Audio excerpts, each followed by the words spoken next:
Today we are diving into one of the most persistent and costly challenges in iron making, the invisible constriction known as a blast furnace scaffolding. We often feel its effects before we can actually see it. If you look at this clinical X-ray style diagram,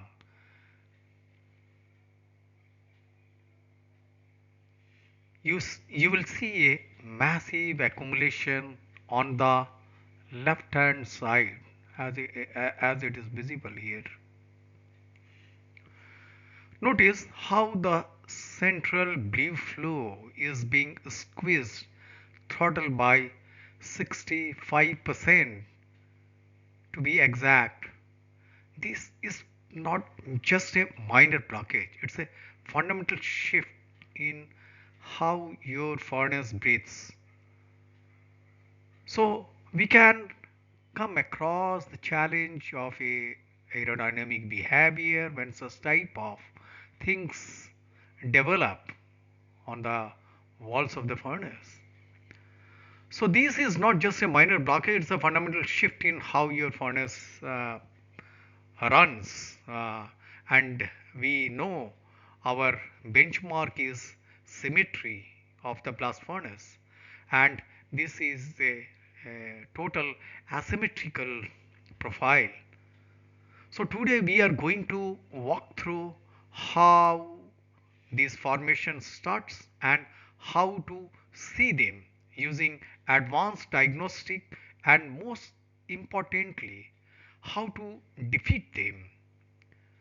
So to understand how to fix the problem, we first need to visualize what a broken furnace looks like compared to healthy one.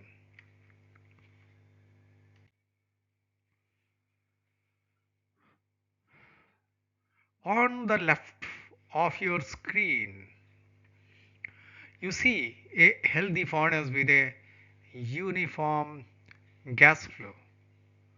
Those blue arrows are moving straight up through the body.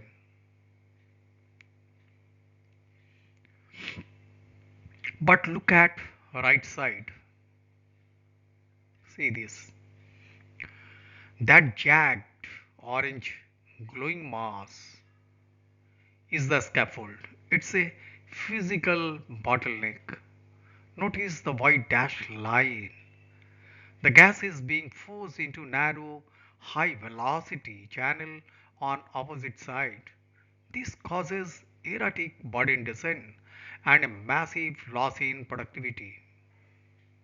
So, how much coke are we wasting? Just try to push the gas through this tiny gap. But not all scaffolds are the same. It changes depending on where it's anchored in the furnace. So this session is going to be very interesting, or the further slides are very interesting, which are going to share those all information. As you can see, this diagram breaks the furnace into two critical zones. In the upper and the middle shaft, we have the cold trap.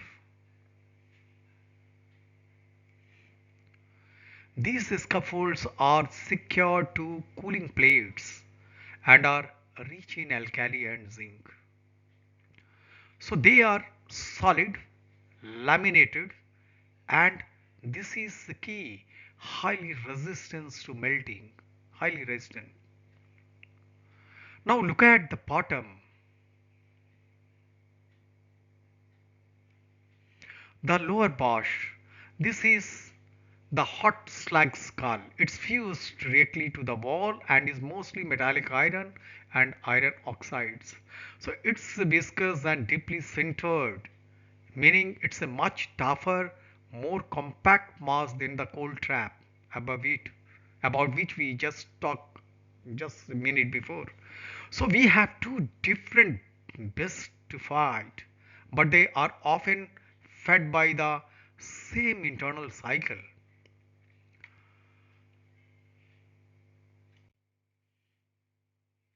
Now, this is the viscous cycle of the blast furnace.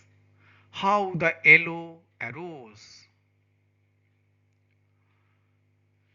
At the bottom, the tuer level alkali sand zinc vaporizes in the intense heat. They rises with the gas, but once they hit the cooler upper shaft, they condense into solid. So they condense into solid and they take a form of accretion. They coat the descending burden, making it sticky, and then they ride that burden back into the heat to repeat the whole process again. Over time, this loop concentrates these harmful vapors until they have nowhere to go but the walls. While the chemistry creates the glue, the physical quality of your raw material provides the anchor.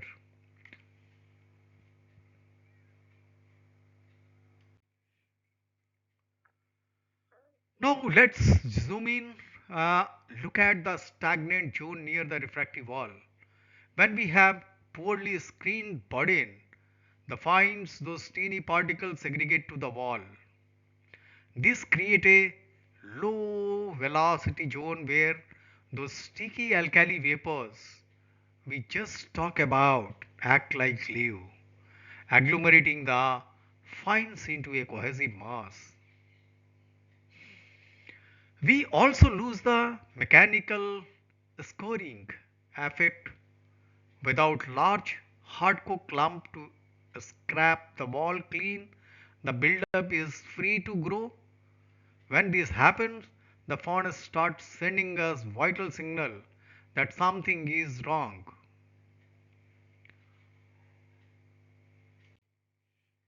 So we track three main symptoms here. What is those? What are those? First, look at the top graph, channeling. You all see erratic pressure pulsation and gas rushing through the restricted paths. And this is a pretty nice diagram. So we must have to go inside of such analysis. Second, the middle graph shows hanging and sleeping. The body meets extreme resistance, stay stuck and then suffers a violent collapse. And finally, look at the radial chart at the bottom, thermal asymmetry. So if your top gas temperatures are skewed with a cold coke descending to the tuer, you have likely to get major bypass occurring. These signs tells us there is a problem, but thermal field mapping tells us where it is. So look at the heat map on the left. The dark blue horizon shadow in the middle of the bright orange wall, that is the scaffold footprint. A scaffold acts as a massive thermal insulator. Now look at the graph on the right. A healthy cooling stave should have a temperature delta of over 2 degrees. So when you see that sudden drop to below 1 degree, you have isolated the exact location of the invisible buildup. So to get an even more precise internal map, we turn the acoustic technology. Acoustic ultrasonic or ultrasound echo maps which are which can probe the hidden structural boundaries. This is a clinical look through the steel shell. We use an AUE probe shown here on the left to send waves through the furnace. It uses the relationship between acoustic resistance and material density. By measuring how these waves bounce off different layers, we can map the exact boundary between the refractory brick and the scaffold face. This is immune to the blind spots that standard thermocouple often have. So once we have all this data, we feed it into a single diagnostic algorithm.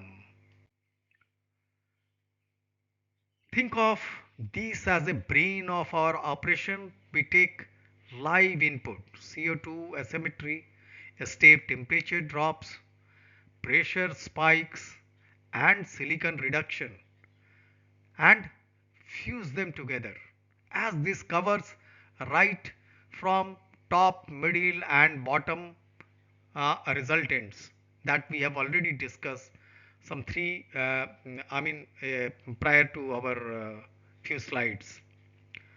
So the algorithm synthesizes this data to give us a definitive output. It tells us the scaffold precise elevations, its volumetric size, and whether we are dealing with a cold trap or a slag skull. So this is very important, as we have already discussed, whether in a upper region or a lower region, because lower region is pretty more challenging than the upper region. So knowledge is power, but it has to lead to action, starting with prevention. Now we have two dials to manage here. First is input control. We must strictly limit alkalis and zinc. These are must to under 150 around 150 grams per ton of hot metal respectively. But a range, if you talk about, then it ranges from almost double, that is 300 to 150 gram per ton of hot metal. We also need high strength coke for that. And those all wall scoring we mentioned earlier, uh, that we need a good coke. Second is cooling precision. We want to maintain a thin, stable, protective slag crust by keeping a step temperature between 11, 20, 1100 and 1500 degrees Celsius. If prevention fails, we move to chemical remediation.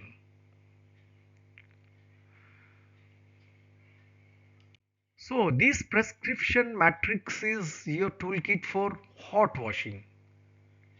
Each agent has a specific job: limestone, fluxes, silica to make the slag more and more fluid. Fluorspar also is the heavy hitter. It drastically lowers the melting point of the scab. Quartzite counteract high alumina, and manganese ore improves overall fluidity to flush everything out through the hearth. But sometimes a wash is not enough, and we have to use sock tactics. So what is that? So these are the cures of the last resort. On the left, controlled explosives. These require a total shutdown and drilling through the shell to shatter the accretion. It is high risk and causes massive production loss. On the right, the low charge method. We drop the stock line to expose the scaffold to direct intense heat and then blast it with a high pressure water jets. It's effective, but it severely disrupts the furnace's thermal imbalance. Now I have a bit of a plot twist for you regarding the build-up. Not all accretion is the enemy. Look at this cutaway of the lower hearth.